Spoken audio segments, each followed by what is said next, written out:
বছর তপস্যা করতে হতো। সেই সময় মানুষের আয়ু ছিল 10 লক্ষ বছর। বিশ্বাস হবে না, কয়েক হাজার বছর কেটে যেত ভগবানকে পাওয়ার জন্য শুধু ধ্যান করতে।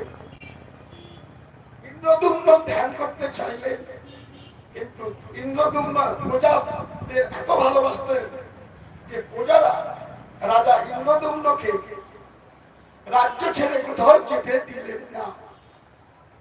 বাধ্য হয়ে মহারাজ খুব অনুশোচনায় পড়ে গেলেন যে আমি কি করে ভগবানকে হৃদয়ে দর্শন করব। একদিন রাজসভা চলছে, সেই রাজসভায় হঠাৎ করে একজন তীর্থঙ্কর এসে উপস্থিত হলেন,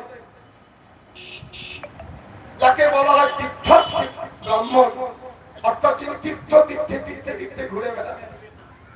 তিনি আবির্ভূত হয়ে সবার মধ্যে বললেন যে ভগবানকে চাক্ষুষ দেখা যাবে, এবং সেটা আছে কোথায় না নীলগিরি পর্বতে, যেটা লবণ সমুদ্রের কাছে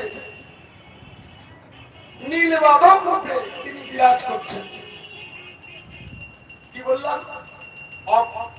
লবণ সমুদ্রের কাছে নীলগিরি পর্বত, সেখানেই বাস করছেন নীলমাধব। ভগবান কি রূপে আছেন? সত্য যুগে ছিলেন নীলমাধব রূপে। আমরা তো সত্য যুগে নারায়ণ জানি। এ শোনার পর রাজার কৌতূহল হলো, কিন্তু ওই কথা বলেই ব্রাহ্মণ অদৃশ্য হয়ে গেলেন। জানতে পারলেন না লবণ সমুদ্র বা সেই নীলমাধব কোথায়, নীলগিরিটা কোথায়।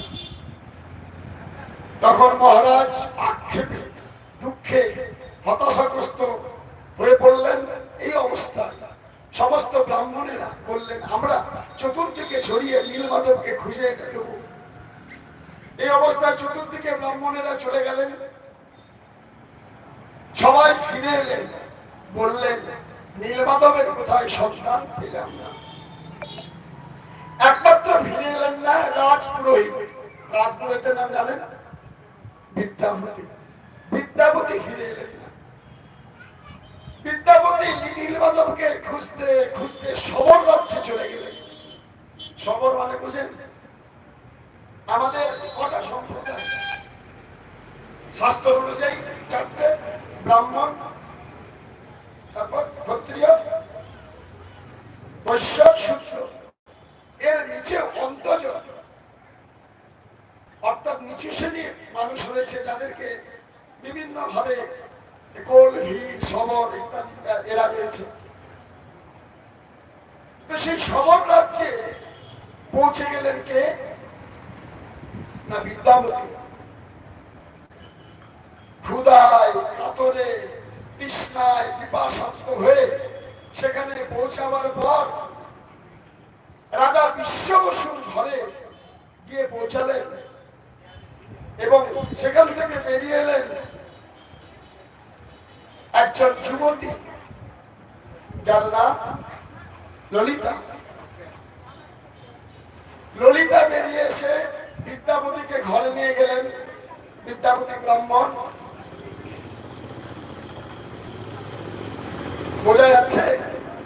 এই গল্পগুলো না বাচ্চাদের শোনাতে পারবে, আমি খুব তাড়াতাড়ি বলবো।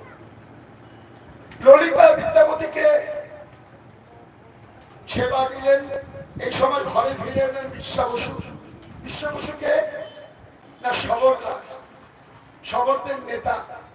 তিনি এসে দেখলেন বাড়িতে এক ব্রাহ্মণ। খুশি হলেন যে অন্তজের ঘরে ব্রাহ্মণ এসছে। দারুণ ভাবে সেবা শুশ্রূষা করলেন। এইরকম অবস্থায় ললিতা এবং বিদ্যাপতির মধ্যে কি হলো না একটা মিল হলো, এবং তাদের দুজনের মধ্যে বিবাহ সম্পন্ন হলো। অর্থাৎ বিদ্যাপতির সঙ্গে ললিতার বিবাহ হলো।